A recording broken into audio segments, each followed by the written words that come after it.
Pinababasura nina Vice Ganda at Ayon Perez ang kaso na isinampa laban sa kanila ng grupo na nagpakilalang mga social media broadcaster sa Pilipinas. Sa isinumite nilang joint counter affidavit sa Quezon City Prosecutor's Office, iginiit nina Vice at Ayon na hindi maituturing na malaswa o immoral na gawain ang insidente ng pagsubo nila ng icing ng cake mula sa kanilang mga daliri. Hiniling nilang ma-dismiss ang kaso. Nitong October 16 isinagawa ang unang pagdinig sa kinahaharap na kaso ng dalawang It's Showtime host.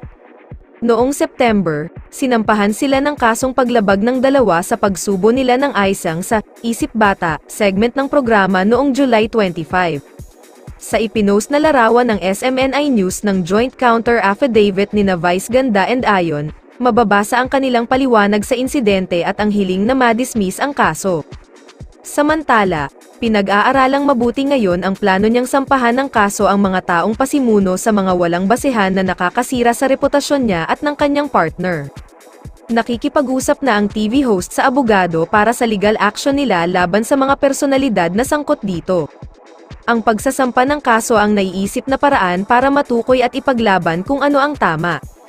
Maaalalang ilang miyembro ng grupo, sa pangunguna ni Attorney Leo Olarte, ang nagtungo sa Quezon City Prosecutor's Office para formal na magsampa ng reklamo laban sa dalawang host ng It's Showtime.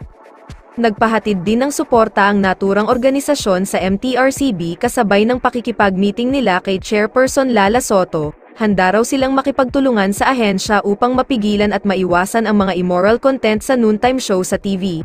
Kasalukuyang nasa ibang bansa sina Vice Ganda at ang mga host ng It's Showtime, habang suspendido pa ang noontime show.